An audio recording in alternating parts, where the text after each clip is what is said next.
Okay, I want to read to you from the Precept series again, by Roderick, MacEachen, Doctor of Divinity. This is Catholic, of course.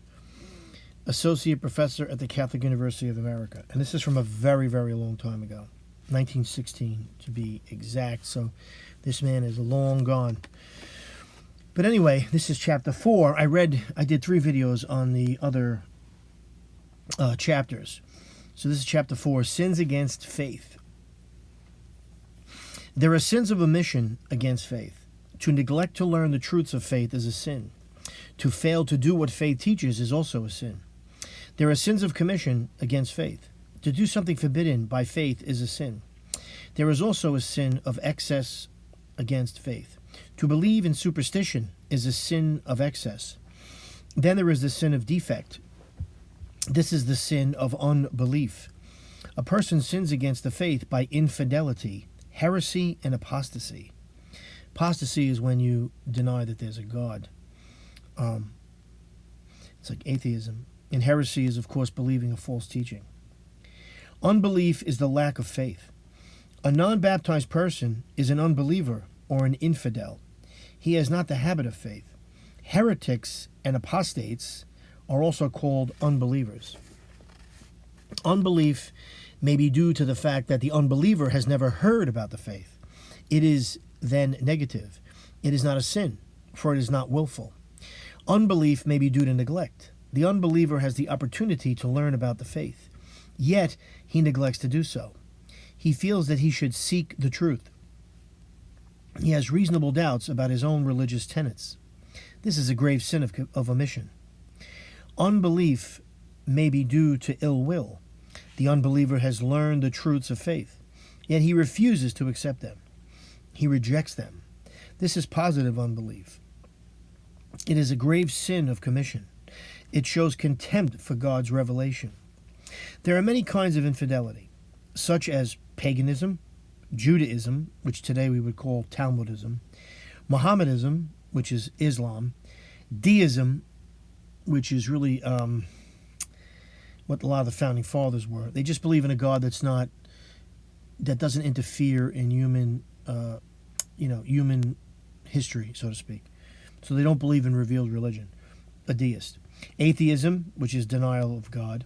Pantheism is when you believe that God is in everything.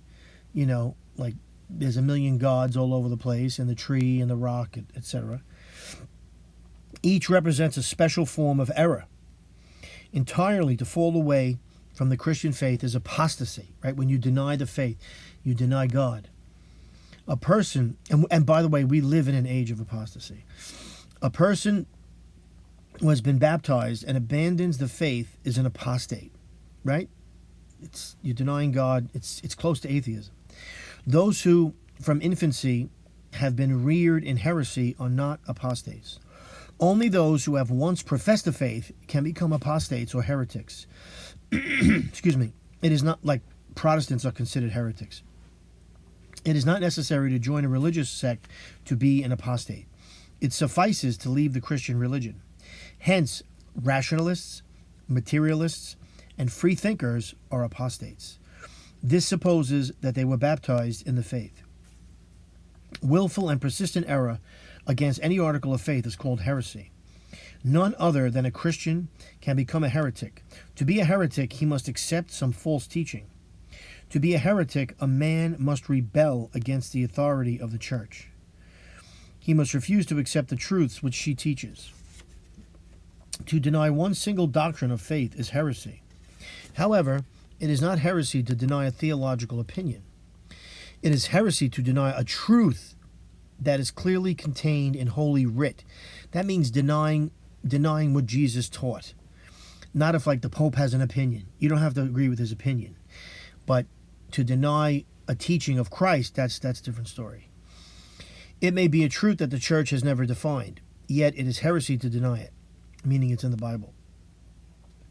A person may fall into error regarding a truth of faith, yet he may intend to submit to the authority of the church. So long as he has this intention, he is not a heretic. Heresy may be internal or external. Internal heresy exists in the mind alone. External heresy is that which is expressed by words or actions. Then, too, it may be expressed by the omission of a deed. A person may be required to retract certain writings. To omit this retraction would be external heresy. Formal heresy and apostasy are always mortal sins. They are very grave mortal sins. They are more grave than any sins against moral virtues. Heresy, is when you teach something that's contrary to the true faith, the faith taught by the church, which of course comes from the Bible. Like, of course, teaching the rapture, which is complete heresy. Okay? Teaching that you're automatically saved if you say the magic born-again prayer, that's complete heresy. Heresy may proceed from invincible ignorance. Then it is called material heresy. Material heresy is not a sin. It may, however, include the sin of neglect. There may be doubts in the person's mind. He should investigate the truth. To neglect to do so is a sin. This may even be a mortal sin, for the neglect is often serious. A Catholic may have doubts about his faith. There are often mere temptations. They are not sinful. It may be a sin, however, to neglect to resist these temptations. Doubts about the faith may be negative. A person may debate with himself about the truth of faith. This does not make him a heretic, for he does not look upon the truth as doubtful, yet he places himself in great danger. Doubts about the faith may be positive. A person looks upon the doctrines of faith as doubtful and uncertain. He thus sins against faith. He is a formal heretic. We must give full assent to the doctrines of faith. We must accept them as truth. We must rest secure in the authority of God and the church. Heretics, infidels, and Jews are permitted to attend our churches. They may be present at sermons, at devotions, and at all divine services. Yet they are excluded from the reception of the sacraments. They cannot receive the sacramentals that are publicly administered in the church. They cannot receive ecclesiastical burial. They cannot take an active part in any public function of religion. The Holy Office has given forth many decisions concerning heretics and unbelievers. It is not allowed to invite heretics into the choir during the sacred functions to sing the responses, nor is it allowed at divine worship to give them the pox, blessed candles, blessed palms, and other things that pertain to external worship, for these things are considered the marks of interior union and consent. Again, heretics, schismatics, and Jews, even though they be only boys and girls, are not to be admitted to sing in the choir at the sacred functions in the Catholic churches. It is not permitted to allow non-Catholics to carry candles or lights during the sacred functions. Catholics are not permitted to take part in false worship. It is a profession of error. It is a virtual denial of faith. To sing at Protestant services is to take part in false worship. To partake of their communion service is also a taking part in false worship. At least these things always include some intention of doing so. To take part in false worship is forbidden both by the law of the church and by the law of nature. It is a grave sin. It is a cause of scandal to the faithful. It confirms heretics in their error. It is an approbation of false religion. It is a denial of true religion. It is sometimes permitted to be present in a Protestant church. This always supposes a reasonable cause. It also supposes that there is no danger of scandal or perversion. It is permitted to attend the funeral of a friend or relative in a Protestant church. It is not permitted to join with the sects in public worship, public prayer. The church sometimes proclaims public prayers.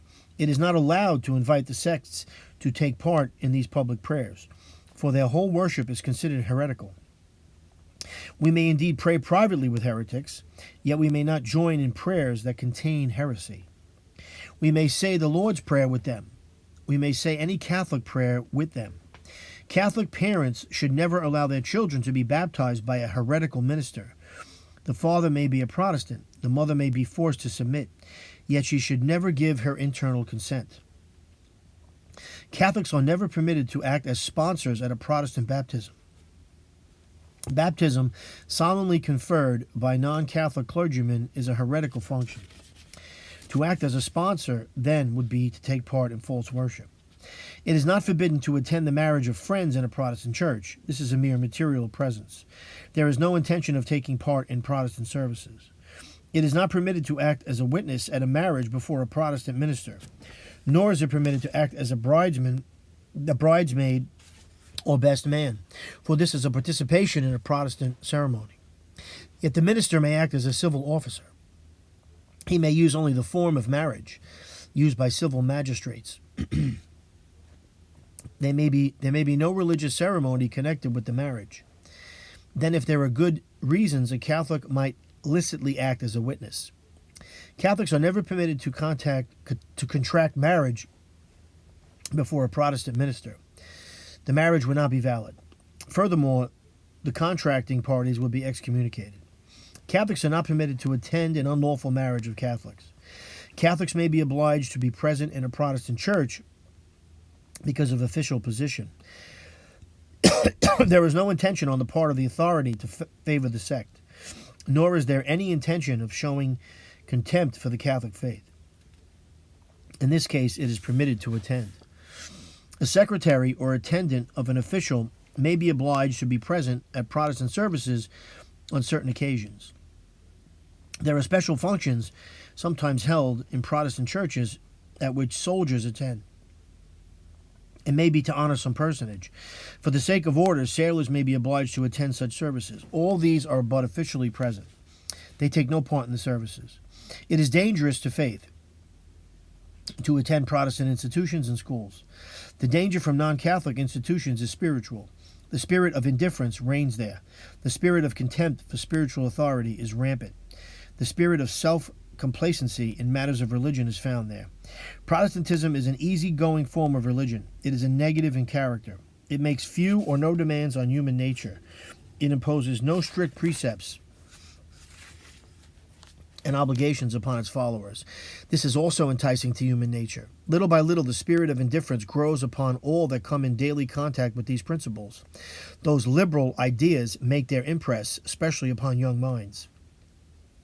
Both the clergy and the laity are forbidden to hold public debates on the faith. They must have permission from ecclesiastical authority to do so. Priests may be provoked to debate on matters of religion. It is then permitted to debate before a small crowd. Yet even here, good judgment should prevail. Controversy generally engenders bitterness. It seldom produces good results. That is true. Laymen are forbidden to enter even private controversies. It is easier to propound difficulties than to answer them. However, there are many learned laymen in the faith. The occasion may arise when they should defend the faith. Great good may be produced. They are then permitted to debate upon the question of religion. Religious debates may be thrust upon men. Then the Catholic should always speak in the spirit of kindness and forbearance. Bitterness and invective are always harmful. The spirit of meekness and charity should animate those who defend our holy faith, for they speak in the name of our meek and gentle Redeemer. They are followers of our loving Savior. Non-Catholic clubs and associations are dangerous to Catholic youth. They appeal to the sentimental in the young. Their good works are generally confined to so-called reforms and acts of human uplift. Such things appeal strongly to the impulsiveness of youth. Humanitarianism is prescribed by the law of nature. It is sometimes the sole object of charity organizations. Yet it is not always pure Christian charity. There may be little of the supernatural in it. Hence it does not form a standard of Christian charity. Catholics live side by side with Protestants and unbelievers. They are indeed bound to keep aloof from their religious services. Yet Catholics are bound to love their separated brethren. They respect their religious convictions. They should pray for them. As a matter of principle, they should consider them sincere in their belief. Catholics indeed pity the sad plight of those who do not possess the true faith. They pray that God may give them the true light. They hope that those unbelievers may someday know the blessings of faith.